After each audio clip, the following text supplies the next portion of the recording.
Bagaimanapun alam dan kehendak ilahi tidak akan membiarkan orang-orang jahat itu sehebat apapun bisa menutupi topeng mereka. Nah kan terbuka kan? Terbukalah di pidato HUT, terbukalah di forum internasional, di berbagai arena. Atau juga problem perjalanan perburuan kekuasaan yang begitu panjang, begitu berdarah-darah. Sehingga maka dia sampai ke atas ada kutukan. Karena kamu melalui selokan-selokan kotor, maka tidak bisa. Kamu menjadi pribadi yang sungguh-sungguh mewakili energi kebenaran. Jadi kita memasuki satu era omon-omon di mana apa yang dimaksud negara itu adalah ucapan yang berubah-berubah yang tidak bisa dipertanggungjawabkan.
Kalau model-model ini sebenarnya, kalau mau ditarik dalam pembahasan ilmu pengetahuan yang objektif, yang penglihatannya tidak didasari oleh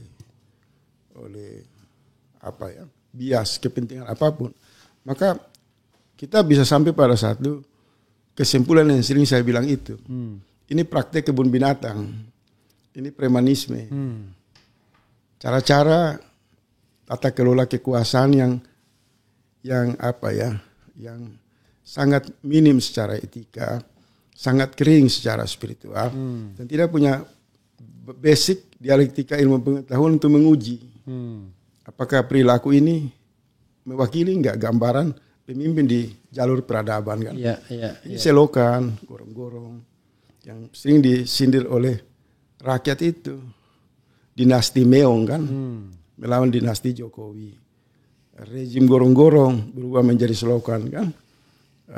Tampilan macan di hadapan kaca hanya delusi, ternyata kucing kampung. Jadi penyebutan etimologi atau terminologi yang secara sederhana dari sisi ilmu pengetahuan itu sudah mewakili realitas perilaku kekuasaan yang berlangsung selama era Jokowi maupun Prabowo ini. Nah, apa yang akan terjadi? Sekarang ini kan kita lihat banyak kaum muda yang agresif dan progresif, yang memiliki sumber daya hebat, dengan terpaksa memunculkan satu deklarasi perlawanan secara tegas dengan mengusung tagar pindah, lebih baik kabur aja dulu. Nah, ada semacam upaya menghindar, bermigrasi ke negara-negara tetangga untuk menemukan ketenangan, peluang usaha, menemukan peradaban. Karena mereka udah tidak yakin orang yang mereka harapkan, pemimpin-pemimpin yang mereka sangat idolakan dan harapkan, bisa memberi keteladanan, bisa memberikan solusi. Justru hari-hari lingkar kekuasaan itu sibuk dengan perebutan kepentingan di antara mereka. Rakyat terabaikan. Jadi kita memasuki satu era omon-omon di mana apa yang dimaksud negara itu adalah ucapan yang berubah-berubah yang tidak bisa dipertanggungjawabkan. Sementara parade yang terkesan militerisme mengawal kebijakan makan gratis, makan bergizi gratis, kemudian pengangkatan sejumlah jenderal aktif di pusat-pusat kebijakan struktur strategi dengan menabrak aturan kan. Kemudian partai-partai tidak kehilangan gagasan-gagasan besar, moralitas, energi spiritual untuk menghadirkan kekuasaan yang amanah ditambah dengan pemasungan terhadap hak-hak kedaulatan intelektual kampus yang dibungkam tidak bisa berbicara menghadapi kenyataan yang semakin berperilaku premanisme ini. Nah, apa yang mesti dilakukan? Arena ini bisa dilihat dari dua sudut, dari dua pandangan. Pandangan ruang demokrasi, mereka yang berjuang mempertahankan agenda reformasi dan demokrasi, jelas akan terusik mengkonsolidasikan jaringan elemen di seluruh Indonesia untuk memberikan peringatan-peringatan keras, teguran-teguran keras, mungkin dengan turun ke jalan, dengan konsisten meminta penegakan keadilan. Isu mengadili Jokowi menjadi fokus dari gerakan intelektual, civil society, rakyat kecil dan seluruh kelompok yang jauh dari elit-elit partai yang bermasalah ini. Sementara karena basis Indonesia ini dilihat mayoritasnya Muslim, maka sudah mulai muncul pandangan yang tumbuh di kalangan ulama, kiai kritis, umat yang kritis, intelektual Muslim.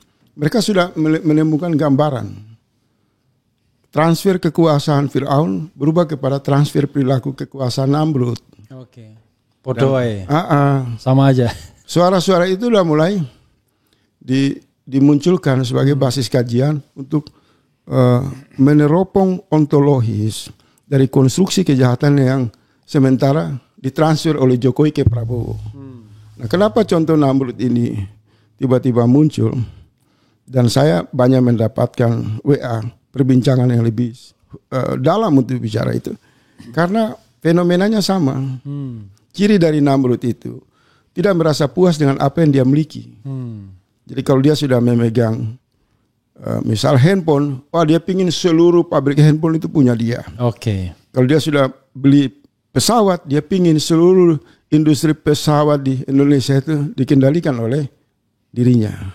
Jadi penumpukan atas dasar kerakusan yang tidak berkesudahan, yang kemudian Namrud itu terposisi setelah mengumpulkan materi, kekuasaan, jaringan, dia terganggu oleh gerakan-gerakan intelektual, gerakan-gerakan spiritual. Maka muncul lawannya kan, Sayyidina Ibrahim, Nabi Ibrahim alaihissalam. Apa yang dilakukan Nabi Ibrahim menghadapi Namrud atau di era kini yang sering disindir sebagai kejahatan omon-omon itu kan? Nabi Ibrahim tidak membawa pasukan yang banyak, tapi Nabi Ibrahim ini berperan misalnya seperti Bang Refli, Bang Anis, Said Dido, yang masuk ke relung-relung jiwa rakyat. Kemudian hanya memberitahu ini baik, ini buruk, ini baik, ini buruk, ini bahaya, ini potensi untuk kebaikan. Nah, gerakan-gerakan ini yang kalau ditarik dalam konteks Indonesia hari ini sangat relevan. Terlihat dari pidato-pidato Prabowo itu sendiri, itu tidak beda dengan Namrud. Dia selalu bilang, sedikit-sedikit podcast, profesor-profesor apa itu. Dia selalu melecehkan ilmu pengetahuan. Iya kan? Nah itu sama dengan Namrud cirinya. Dia sudah memiliki semua kuda-kuda yang hebat, mobil-mobil yang hebat, istana-istana yang hebat, kekuasaan yang powerful, tapi dia krisis keimanan. Dia terbelenggu oleh rasa takut. Dia berada dalam kotak hitam. Dia hidup dalam kesendirian. Dia tidak melihat ada hubungan yang kuat dari kekuasaan itu mensupporting dia dalam membangun rasa percaya diri. Apa yang dialami Prabowo? Kalau membaca dalam peta pemikiran, wahyu yang diajarkan Allah kepada umat Islam, maka mudah untuk menyimpulkan. Kita memasuki era di mana perilaku kekuasaan itu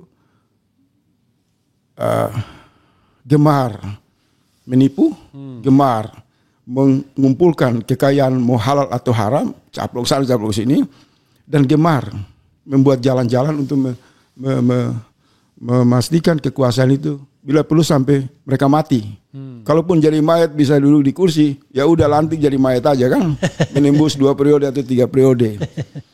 Nah, jadi kalau ada satu basis kajian tasawuf atau irfani yang dikelola dalam suasana kesadaran Islam secara lebih ar-Rahman ar-Rahim.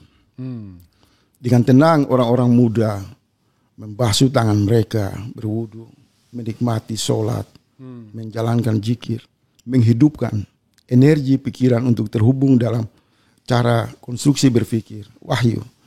Melihat realitas ini, maka sebenarnya menghadapi Namrud itu tidak perlu capek-capek. Lihat podcast terus menyuarakan kebenaran. Datang ke desa-desa menjelaskan bahwa negara tidak punya presiden tapi calon presiden. Negara tidak punya kabinet tapi hanya tim sukses. Nah kalau itu terus menerus maka akan sampai di telinga Namrud. Ternyata semua pidato omon-omon itu tidak berhasil memprovokasi rakyat untuk membenarkan kejahatan dalam bernegara. Yang diibaratkan dalam Quran itu diperumpamakan sebagaimana semut yang masuk dalam telinga itu Namrud. Mengganggu dia selama artinya puluhan tahun. sebenarnya bukan semut. Suara kebenaran yang sangat halus dihembuskan oleh Nabi Ibrahim dengan energi yang begitu latif, halus, membuat dia goyang. Dan pada akhirnya apa yang terjadi? Dia pembuluh darahnya pecah, dia mencapai temperamen emosional yang tidak bisa terkontrol.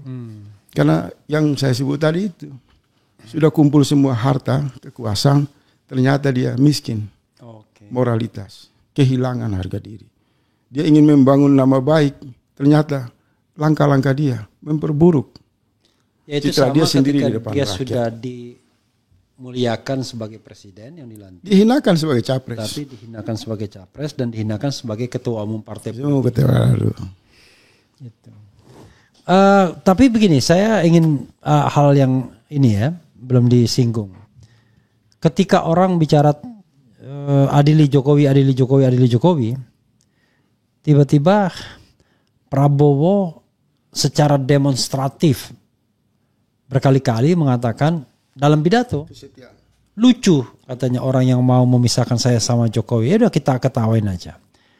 Kali ini dia bukan lagi nyindir lagi, tapi dia tunjukkan saya cinta Jokowi, saya tidak bermasalah Jokowi, malah dipuji, terima kasih. Dan dia, kan saya termasuk mengatakan Prabowo ini orang yang sebenarnya ketika dia ngomong dengan yang dia pikirkan tuh, yes, itulah nggak terlalu beda, bukan yang dia lakukan ya. Jadi antara yang dia omongkan dengan isi kepalanya pada saat itu ya itulah. Jadi kalau dia misalnya memuji-muji Jokowi, bisa dikatakan pujian itu benar, bukan sekedar basa-basi. Dari relung hati yang paling dalam, ekspresi dari krisis moralnya, krisis, iman dan lain-lain. Jadi apa yang mau menjadi fokus? Ya, menjadi fokusnya adalah kenapa dia kemudian seolah-olah menantang rakyat. Padahal kan kalau kita bicara tentang adili Jokowi, kan pilihannya 3. Aktif, dan rasanya Prabowo tidak mungkin aktif. Pasif, paling safe ya kan, tidak perlu dia mendorong, tapi tidak perlu juga dia menjadi backup atau menjadi benteng Jokowi. Tetapi yang dipilih dia menjadi benteng Jokowi saat ini dengan pernyataan tidak bisa dipisahkan, dengan pernyataan terima kasih Jokowi dan lain sebagainya, makin menegaskan bahwa Jokowi ini sosok yang kuat, penting, dan rakyat nggak penting.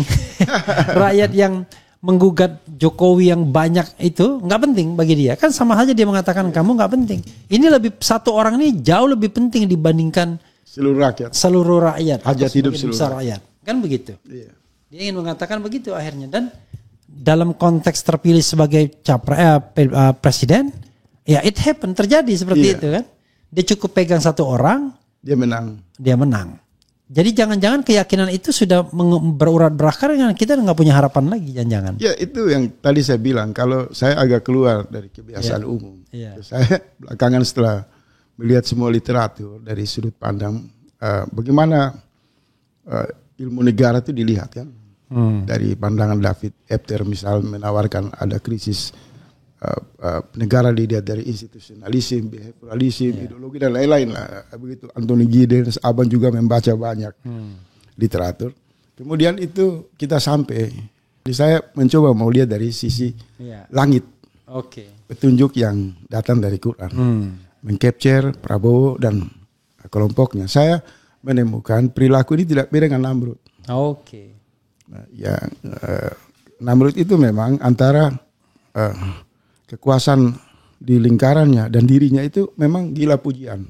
Jadi dia punya segalanya, tapi tetap merasa kurang. Ya dia miskin. Iya, Dan dia tadi punya dibilang segalanya, bagus tapi itu. mentalnya miskin. Nah, tadi bilang Bang Refli itu bagus. Antara ucapan dan isi kepala. Itu Iya. kan problem Namrud kan. Iya, iya. Nah, maka ketika orang mengatakan di mana-mana tentang paradoks Indonesia versi Prabowo, itu sebenarnya menggambarkan Iya. yang kalau ada laporan medis bisa mereka simpulkan ini gangguan. Gangguan pada faktor kesehatan fisik yang berakibat jiwa. Atau juga problem perjalanan perburuan kekuasaan yang begitu panjang, begitu berdarah-darah. Sehingga Maka dia sampai ke atas ada kutukan. ya, Karena kamu melalui selokan-selokan kotor, maka tidak bisa. Kamu menjadi pribadi yang sungguh-sungguh mewakili energi kebenaran.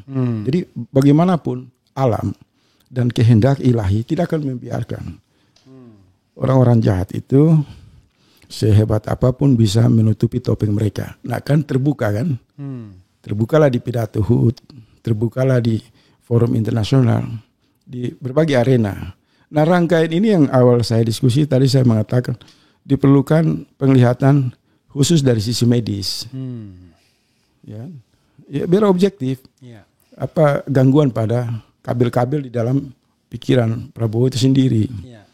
Jangan-jangan sudah banyak putus sehingga yang berfungsi hanya yang kalau abang lihat plus minus kabel ya kan. Nah, mungkin saat pidato itu kayak kita lihat listrik yang lampunya udah kedap-kedip itu kan, asap keluar. Maka ucapan-ucapan ngawur itu keluar.